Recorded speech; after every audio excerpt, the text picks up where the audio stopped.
Selamat datang di podcast Ruang Tamu Radio Republik Indonesia Malang. Selamat tahun baru. Ya, ini juga adalah edisi perdana podcast Ruang Tamu RRI Malang di tahun 2025. Dan mulai episode ini Anda juga bisa menyaksikan di RRI Malang Official. Saya Esti.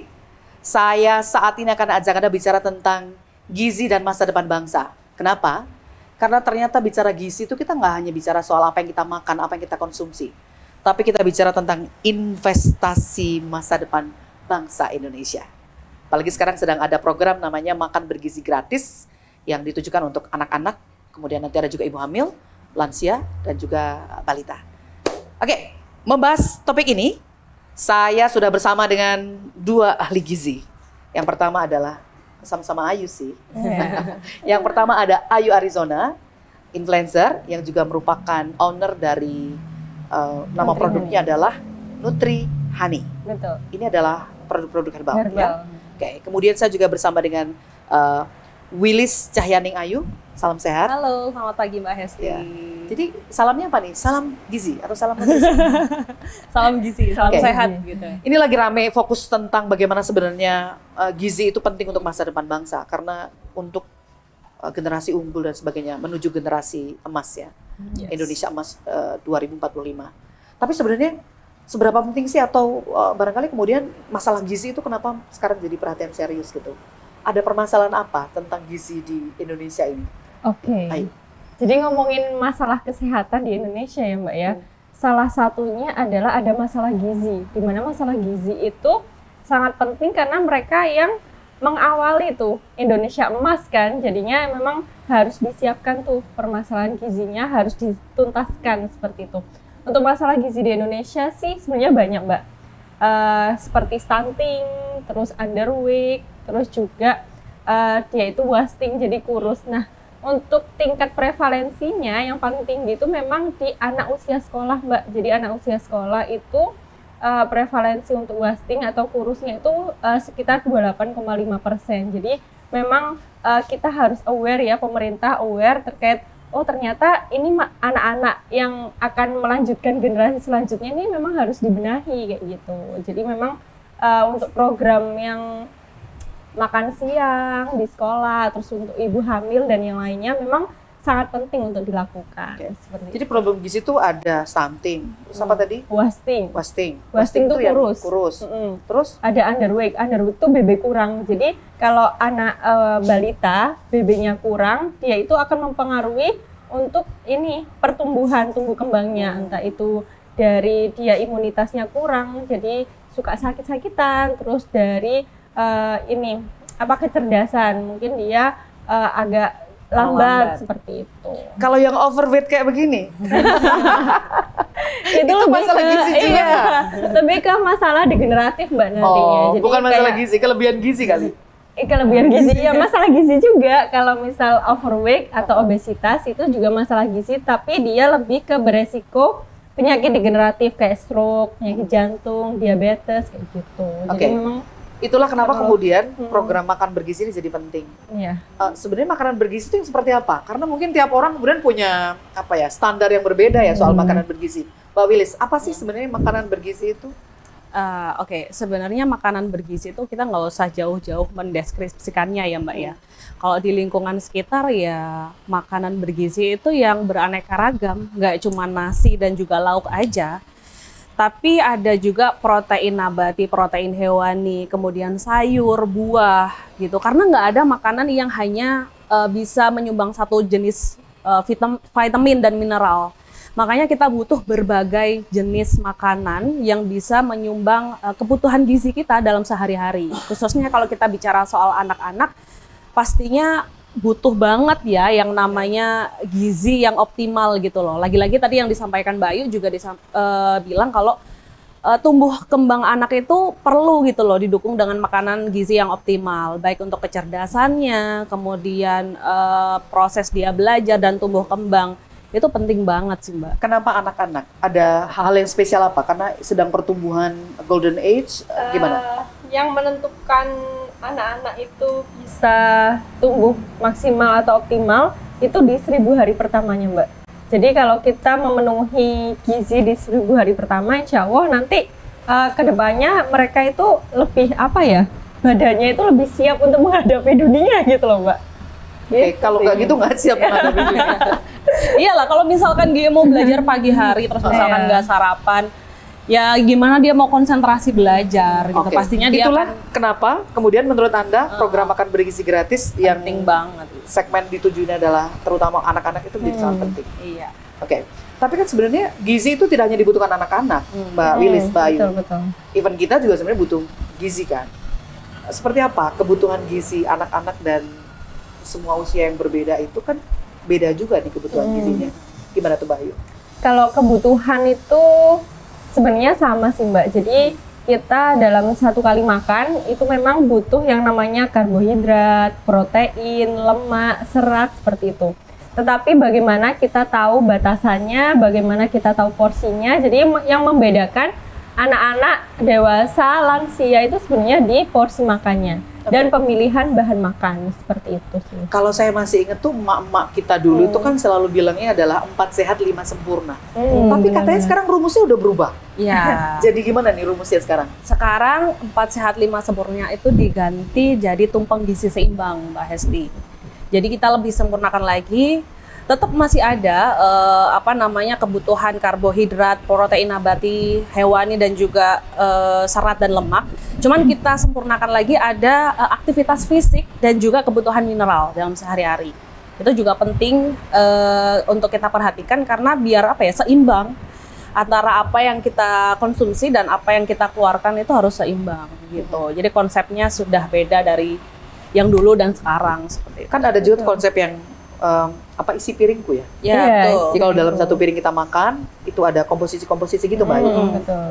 Oke. Haruskah kita memenuhi itu? Kan kadang Sebenarnya kita udahlah seadanya, apalagi anak kos ya. Iya. Sebenarnya kalau Ada mie goreng, oh ada mie goreng gitu kan. goreng doang gitu ya, nggak ada seratnya, nggak ada proteinnya gitu. Memang itulah yang ketimpangan itu yang bisa menyebabkan berbagai penyakit Mbak. Jadi kayak misal kita itu ya udahlah udah kenyang minum kopi atau minum apapun gitu yang manis-manis, kue-kue gitu, nggak usah makan lagi kayak makan protein, makan serat, tapi jadinya itu nanti kekurangan zat gizi tertentu kayak gitu. Jadi kita organnya sih yang nggak optimal gitu, memang harus dilengkapi karena memang itu tadi sih yang disampaikan Mbak Wilis, nggak ada makanan yang bisa mengandung semua zat gizi. Jadi kita dari vitaminnya, dari mineralnya, dari protein itu nggak ada satu makanan yang lengkap Bisa kecuali ya. ASI ya. Oh, kecuali ASI. Iya, ASI itu sangat lengkap, vitamin, mineral, karbohidrat, protein dan lainnya. Tapi untuk usia 0 sampai 6 bulan. Kalau di atas 6 bulan udah mulai harus didampingi MPASI. Oke. Oleh karena itulah maka kemudian perlu kita rancang soal apa yang mau kita makan. Betul. Nggak asal-asalan. Betul. Tapi problemnya katanya makanan bergizi itu mahal. Benar nggak sih? Sebenarnya bisa kita akalin ya Mbak ya. Kita bisa pilih atau pilah makanan yang memang terjangkau. Apalagi pemerintah juga sudah memfokuskan pangan lokal. Jadi kita manfaatkan pangan lokal itu untuk memenuhi kebutuhan sehari-hari kita gitu loh. Misalnya? Iya, kalau kita bicara soal lokal, kayaknya masyarakat sekitar kita tuh udah banyak petani yang menghasilkan sayur, kemudian buah. Di dekat kita, kayak misalkan di Batu, kita sudah gampang banget kayaknya cari buah jeruk, apel, apalagi susu. Itu kan salah satu komoditas lokal yang memang banyak gitu loh kita temukan. Dan itu yang sebetulnya bisa kita manfaatkan untuk menekan kos yang tinggi. Selain itu, kita juga bisa meningkatkan perekonomian di daerah seperti itu. Jadi tapi saling membantu. Lagi-lagi ini juga berkaitan dengan menurut saya sih ya. Bener nggak sih? Mindset soal pola konsumsi seseorang. Kan katanya ada tuh yang kalau misalnya anak-anak tuh dari kecil suka yang gurih-gurih, nggak suka sayur, nggak suka buah gitu kan. Itu ke bawah sampai dewasa. Atau mungkin ada yang sukanya sayur-sayur tapi nggak suka yang gurih-gurih. Nah, ini soal bagaimana pola konsumsi, gaya hidup ini kan penting. Yang sehat, yang bergizi itu yang gimana? Kalau itu tadi sih yang paling penting adalah kita harus memenuhi semua sumber makanan tadi, bervariasi. Terus untuk pola hidup sehat sih memang untuk air putih itu memang harus 2 liter per hari. Terus olahraga, aktivitas fisik itu 3 kali seminggu, 30 menit. Terus kita juga harus menjaga berat badan. Jadi mulai dari bayi ataupun udah dewasa pun itu sangat penting untuk memantau berat badan. Karena apa? Karena dari berat badan yang tidak normal, kayak misal kurang ataupun lebih, itu pun juga beresiko nantinya akan banyak penyakit yang datang gitu. Jadi gimana kitanya sendiri sih sadar nggak gitu. Kalau misal dirasa, oh iya sih emang sepenting itu sih kita menjaga makanan ya. Karena kan you are what you eat ya. Iya, kamu dirimu itu ya apa yang kamu makan. Bentar, gitu kan. Jadi pagi saya makan apa ya? Goreng-gorengan, tepung-tepungan, gula-gulaan. Bahaya semua tuh. Oke. Tapi sebenarnya kalau kita makan itu harus ada sesuatu yang menarik gitu kan. Tidak sekedar gizi baik untuk kita, tapi bagaimana kemudian makanan itu juga gitu kan. Kalau mau makan kan, oh ini bikin nafsu makan gitu. Tampilan, variasi menu. Betul, betul. Nah, gimana caranya ngatur supaya menunya variatif, gizinya juga ada. Kalau dari Mbak Hesti tadi kan kayaknya milih-milih makan gitu, apalagi ngomongin anak-anak kayaknya telur aja setiap hari gitu loh Mbak, yang nggak bervariatif. Oh, mamanya bilang, aku sibuk nih kebetulan. Ya kan? Ya ini mungkin jadi PR juga ya, jadi challenge untuk kita sebagai orang tua itu memberikan contoh, karena anak-anak itu kayak bisa gitu loh sebenarnya menyontoh apa yang dimakan sama orang tua. Jadi memang harus terus dibiasakan untuk mengenalkan sayur, mengenalkan buah, kemudian mengenalkan berbagai jenis karbo. Karena nggak hanya nasi sebenarnya karbo itu, bisa kentang, bisa cuman kan roti. kadang kita itu kalau nggak makan nasi kayak belum makan. Iya. Nah, itu Harus dibiasakan. Sebenarnya masalah kebiasaan ya. Iya, ya harus dibiasakan. Bisa jadi kalau misalkan bekalnya sarapannya dia hanya telur ataupun nasi, seratnya bisa ditambahkan dengan buah bekalnya di sekolah, atau ditambahkan susu, itu juga bisa. Oke. Ini kan kemudian relate dengan program makan bergizi gratis yang udah di kick off kemarin hari Senin, pada Senin 6 Januari 2025, dilakukan secara serentak di 26 provinsi di tanah air. Jadi anak-anak itu mendapatkan makanan secara gratis yang diberikan, dan itu komposisinya lengkap loh. Ada nasi, kemudian ada lauknya, ada sayurnya, ada buahnya, bahkan ada susunya. Tapi kan dunia nggak seindah itu. Kadang kita sulit untuk bisa mendapatkan komplit itu gitu. Karena mungkin masalah ekonomi dan sebagainya. Bisa disiasati nggak? Pakai jurus-jurus gitu apa? Ekonomis tapi bergizi gitu. Iya, sebenarnya untuk program makan bergizi gratis itu sangat bagus ya saya kira Mbak Hesti dan Mbak Yu. Karena bisa juga menjadi bahan edukasi untuk orang tua maupun guru di sekolah, bahwasanya sarapan itu memang penting gitu loh, dengan komposisi yang lengkap seperti itu. Nah, ini juga menjadi contoh sebagai orang tua bahwasanya, oh makanan yang sarapan yang bagus itu kayak gini loh, yang sudah dicontohkan sama pemerintah. Termasuk kan mereka dapatnya makan siang ya. Iya. Terus kemudian dari guru di sekolah itu juga bisa memberikan edukasi. Mungkin beberapa siswa ada yang nggak suka sayur. Nah, di situ bisa diselipkan edukasi bahwasanya sayur itu penting untuk vitamin, mineral yang kamu butuhkan. Kita kan kalau makan bareng dari nggak doyan bisa jadi doyan. Iya, banget. Itu kayak ngaruh banget sih. Iya. Tapi variasi menu itu gimana supaya bisa menarik, Mbak Ayu? Sebenarnya kalau anak-anak sih Mbak, itu disesuaikan sama keinginan anak. Misal dia suka nugget, tapi kita nggak beli nugget yang udah produksi frozen food gitu. Jadi kita bikin sendiri, terus kita campurkan wortel, bayam, jadi kan tetap bisa mengkonsumsi serat tanpa harus makan sayur kayak secara sop kayak gitu kan. Berarti harus kreatif dong. Iya, kreatif. Gimana? Anda kan juga influencer nih, punya produk juga, kemudian punya beberapa di medsos juga sering campaign gitu ya. Cara-cara seperti apa untuk mengedukasi ke publik bahwa sebenarnya variasi itu juga beragam gitu. Iya. Kalau aku sendiri itu ada sosial media itu namanya Zona Gizi, Mbak. Zona gizi itu di sana kumpulan resep-resep untuk ibu-ibu yang mulai dari diet, misal dia bingung kan dietnya makan apa, menunya apa, terus ada variasi untuk menu makan anak, terus juga dia untuk misal pilihan makan untuk GERD, asam lambung kayak gitu kan biasanya, aduh aku asam lambung nggak berani makan semuanya gitu, malah nggak makan malah parah gitu. Nah biasanya di situ aku berbagi edukasi, apa tips-tips atau resep-resep seperti itu sih. Jadi memang gizi itu buat investasi masa depan, terutama untuk anak-anak karena itu golden age pertumbuhannya di sana.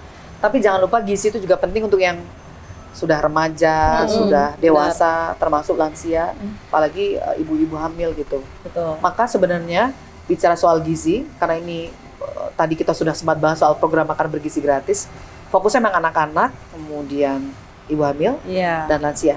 Tapi usia selain itu, apa sebenarnya bisa dilakukan untuk memperkaya diri gitu ya, dengan asupan energi yang cukup melalui makanan-makanan bergizi itu. Jadi kita bisa makan apa aja nih? Justru memang seharusnya tidak dibatasi ya. Kalau untuk makan apa aja, semuanya boleh dimakan. Yang diet langsung buat. Cuman memang catatan pentingnya adalah harus bisa atau harus pintar memilih dan memilah jenis makanan.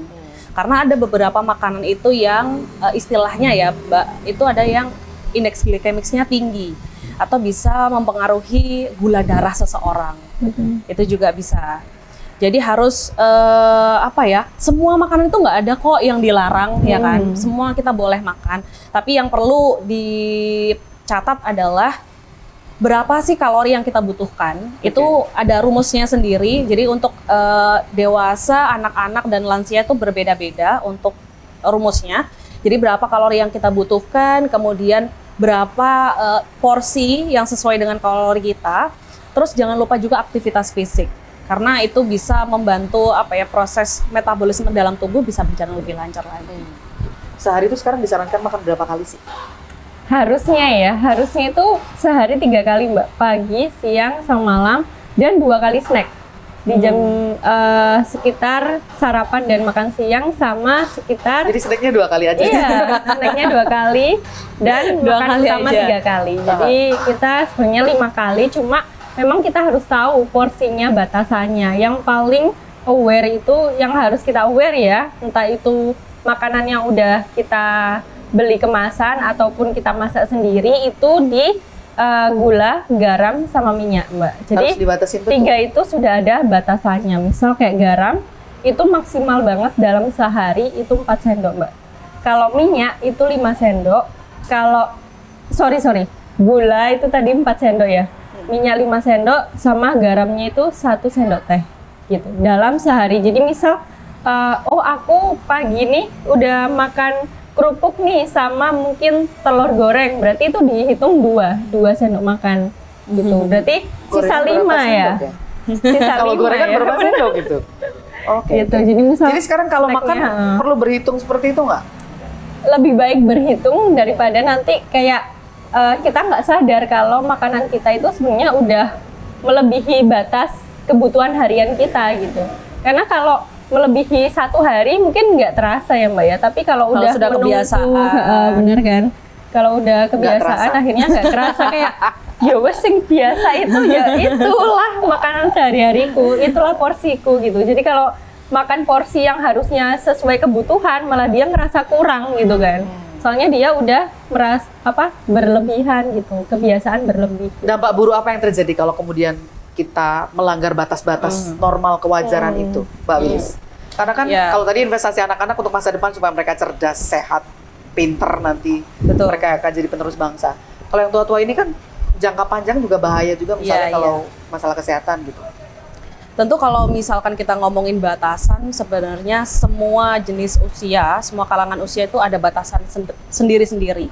Kalau misalkan dewasa, kita harus perhatikan makanan yang kita makan dan juga energi yang kita keluarkan, karena tadi ada permasalahan obesitas, overweight, yang mana kalau sudah obes itu sebenarnya membuka pintu berbagai macam penyakit sebenarnya Mbak Hesti. Baik itu jantung koroner, kemudian hipertensi dan lain sebagainya, teman-temannya itu Kayaknya itu makin repot ya mengendalikannya kalau sudah kompilasi dari semuanya. Makanya Kebayang ya, nanti kalau kemudian kita nggak jaga pola makan, nggak jaga apa yang kita makan itu nggak bergizi, nanti masa jangka panjangnya masa yang akan Betul. datang justru bebannya pada Iya. betul. Dan Nggak untuk usah kesehatan. masa jangka panjang, Mbak. Teman-temanku sendiri udah banyak loh. usia-usia Iya, baik. kayak misal asam urat itu Iya, udah di usia kita ya. ibu udah kayak Di usia Nggak kita harus nunggu loh. tua ya. benar.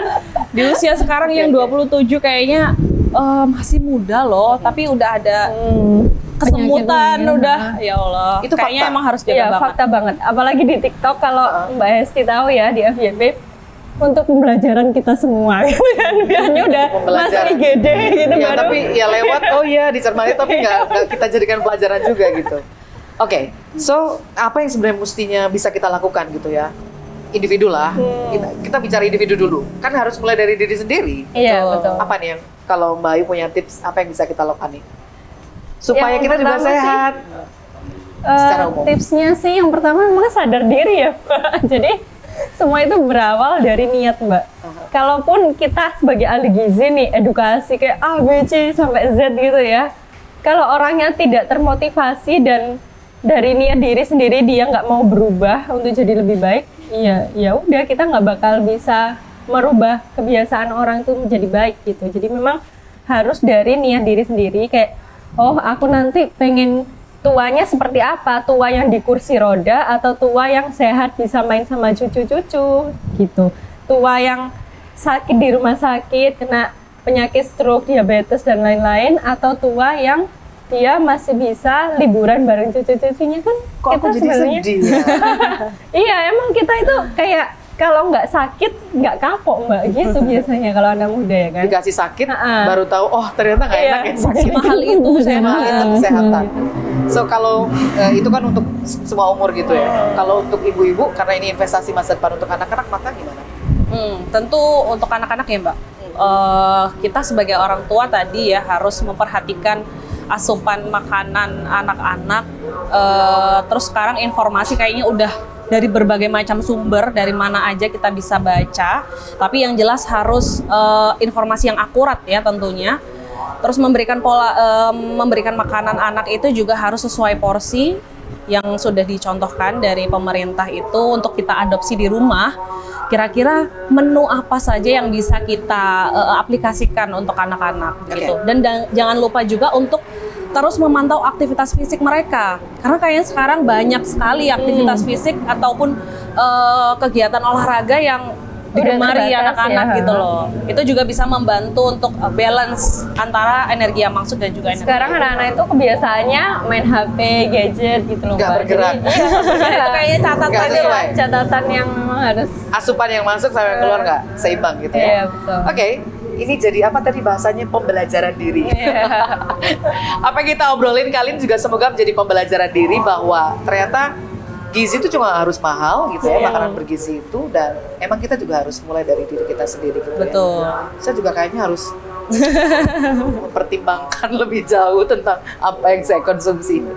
Oke, terima kasih banyak untuk Mbak Ayu, Mbak Wilis sudah kasih, Mbak Hesti. sharing bersama kami kali ini, karena saya yakin ini bisa jadi motivasi di awal 2025. Sudah punya resolusi apa ya untuk diri kita masing-masing.